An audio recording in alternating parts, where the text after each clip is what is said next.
Shalom sahabat Growing Together, bertemu lagi dengan saya untuk merenungkan kebenaran firman Tuhan dan sebelumnya kita akan berdoa. Tuhan, kami bersyukur buat hari ini atas segala berkat dan pertolongan Tuhan, penyertaan yang sempurna terjadi dalam hidup kami. Kami bersyukur bisa melewati hari-hari kami dengan baik dan pagi hari ini saat ini kembali kami datang di hadapan-Mu ingin membaca merenungkan kebenaran firman-Mu. Kiranya Engkau tolong dan berikan pencerahan kepada kami lewat firman yang akan kami baca dan renungkan.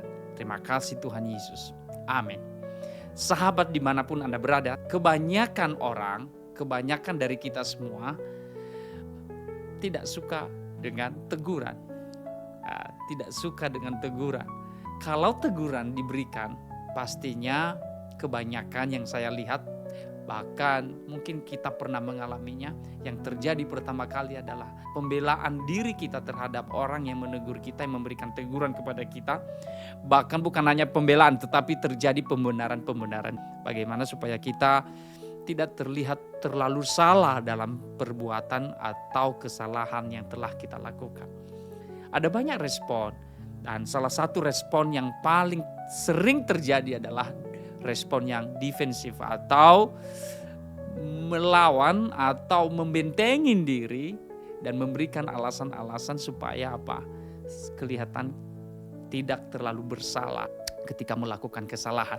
Nah, sahabat Growing Together, pernahkah berpikir bahwa kita sebagai anak di dalam keluarga, waktu kita masih kecil, pasti orang tua kita sering memberikan teguran-teguran supaya kita tidak ada di dalam kejahatan atau kebodohan kita, kemalasan kita, lalu ketidakdisiplin kita dalam berkeluarga, berteman, maupun dalam melakukan tugas kewajiban kita mungkin sebagai pelajar, sebagai siswa, atau tanggung jawab yang lainnya. Nah, tujuan orang tua untuk menegur kita bukan berarti mereka mencelakakan kita atau karena mereka membenci kita. Tapi sebenarnya mereka sayang dan mereka sedang memperhatikan kita.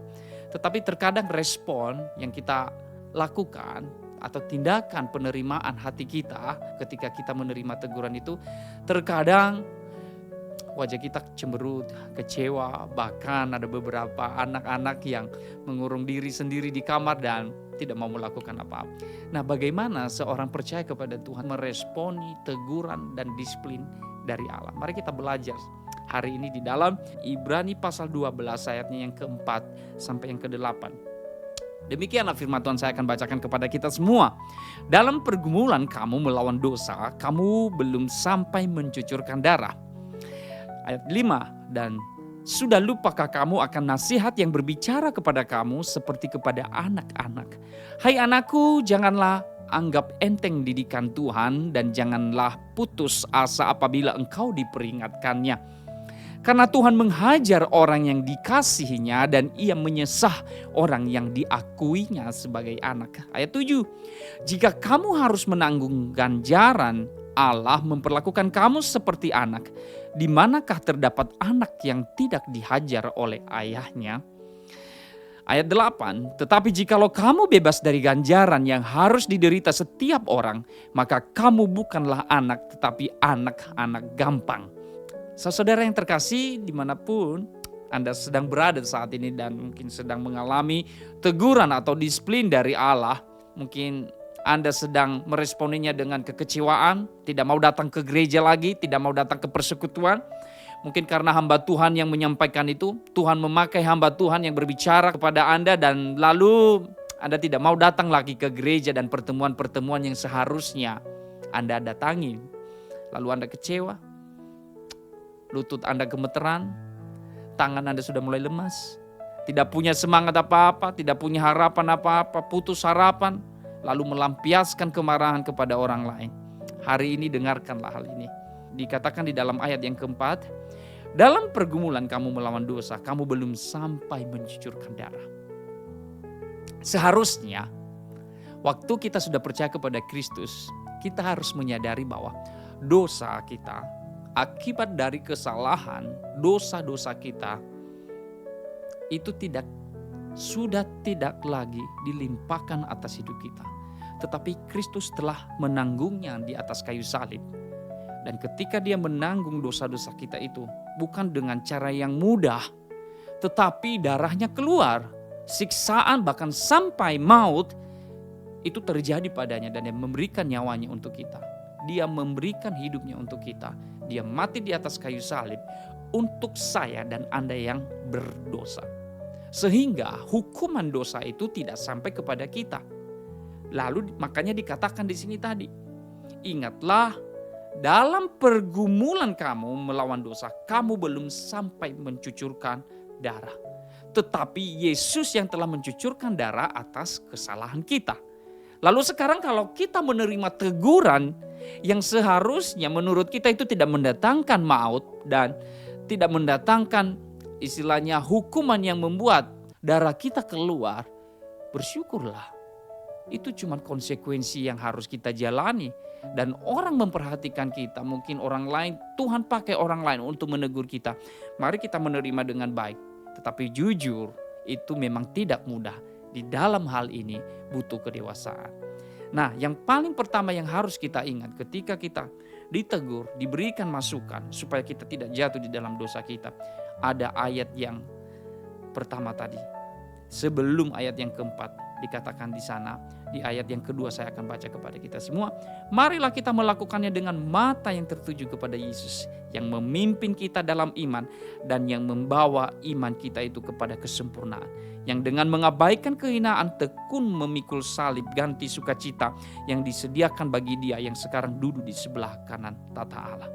Disambung dengan ayat yang ketiga tadi, ingatlah selalu akan dia yang tekun menanggung bantahan yang sehebat itu terhadap dirinya dari pihak orang-orang berdosa, supaya jangan kamu menjadi lemah dan putus asa.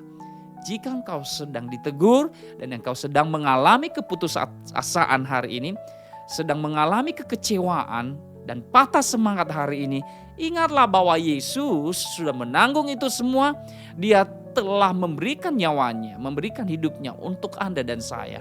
Makanya sekarang kita harus memandang dia, bahwa Yesus telah menanggung yang lebih berat, yang lebih besar dari itu semua yang seharusnya kita tanggung. Ini penghiburan yang luar biasa. Ini cara pandang kita menerima disiplin dan teguran dari dia.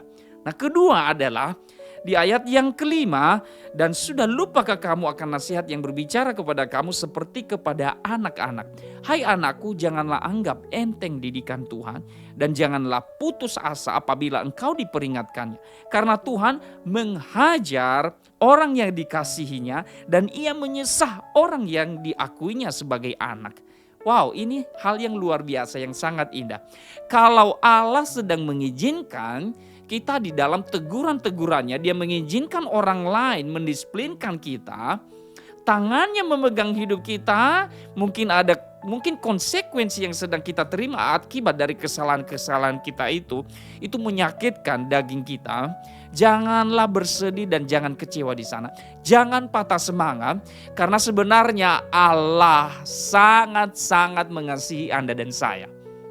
Karena tidak ada seorang orang tua akan membiarkan anak kesayangannya jatuh di dalam kesalahan yang sama. Dia pasti memberikan teguran untuk mendisiplinkan anaknya. Tidak ada orang tua yang akan mendisiplinkan anaknya bertujuan untuk membunuh anaknya. Allah kita mendisiplinkan kita, menegur kita supaya kita semakin baik dan benar di dalam melakukan segala hal. Dia telah menanggung semuanya dan dia telah memberikan hidupnya, dan bersyukurlah kalau sampai hari ini kita menerima teguran itu, berarti kita dianggapnya anak kesayangannya. Wow, luar biasa bukan? Ini cara berpikir orang yang beriman kepada Kristus. Mungkin dulunya kalau kita ditegur emosi dan kecewa, mungkin sebelumnya kita marah terhadap teguran-teguran atau konsekuensi dari segala kesalahan yang kita lakukan. Memang dosa telah diampuni oleh Kristus. Dosa kita telah diampuni dan sudah selesai di atas kayu salib. Tetapi kita masih bisa jatuh di dalam dosa dan pasti ada konsekuensi yang terjadi di sana. Konsekuensi yang dia izinkan, dia berikan kepada kita bukan bertujuan supaya kita jatuh di dalam kematian, tetapi malahan dia sedang mengingatkan kita bahwa aku sudah mencintaimu, menyayangimu dan memberikan nyawaku untukmu. marilah hidup menurut firman-Ku. Itu kebaikan Tuhan. Bersyukurlah kalau hari ini engkau ditegur Tuhan. Bersyukurlah kalau hari ini engkau didisiplinkan oleh Tuhan sendiri melalui orang-orang di sekitarmu, melalui organisasi di mana engkau berada, melalui gereja, melalui persekutuan, melalui siapapun, ada teguran di sana. Bersyukurlah karena Tuhan sayang Anda. Tuhan sayang kita. Dan dikatakan di sini tadi, karena Tuhan menghajar orang yang dikasihinya dan ia menyesah orang yang diakuinya sebagai anak. Selamat, Anda telah menjadi anak Allah. Anda telah menjadi anaknya. Jangan benci didikannya. Puji Tuhan, kalau hari ini engkau sedang ada di dalam posisi itu, bersyukurlah kepada Tuhan. Mari bersukacitalah di dalam teguran itu, karena itu akan mendatangkan kebaikan bagimu.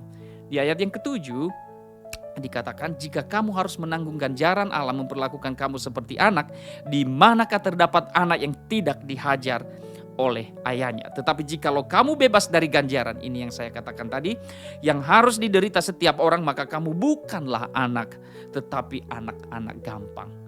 Saya dan Anda tentunya tidak mau menjadi anak gampang di dalam kerohanian kita, di dalam kekristenan, di dalam iman percaya kita kepada Kristus. Kita semua ingin berdoa supaya kita menjadi orang-orang yang kuat di dalam iman kita, bertumbuh di dalam iman kita. Selamat, Anda sedang bertumbuh kalau Anda mau menerima hal ini.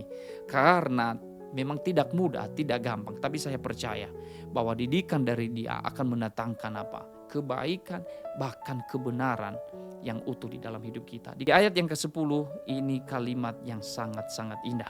Sebab mereka mendidik kita dalam waktu yang pendek sesuai dengan apa yang mereka anggap baik, tetapi Dia menghajar kita untuk kebaikan kita.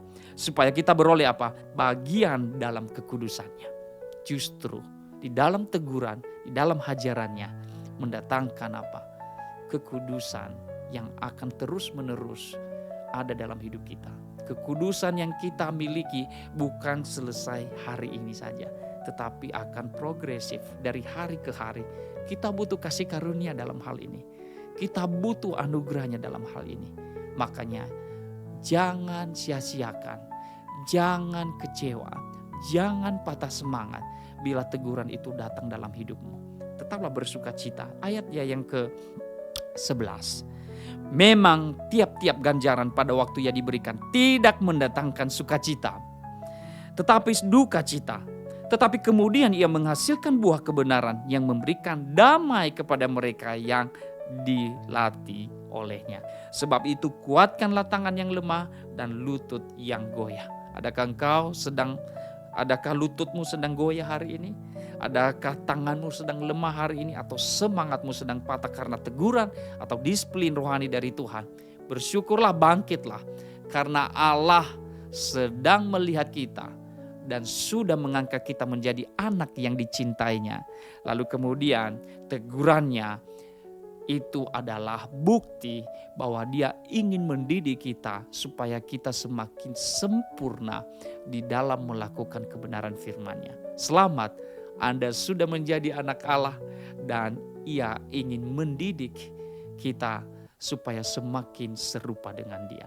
Selamat bergumul, selamat melayaninya meskipun ada konsekuensi, ada teguran-teguran yang kita hadapi ketika kita melakukan kesalahan, karena tidak ada satu orang pun yang sempurna di dunia ini.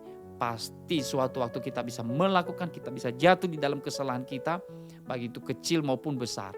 Dan ada konsekuensi di sana, ada disiplin rohani di sana dari Dia. Dia mengizinkan mungkin orang lain untuk menegur kita.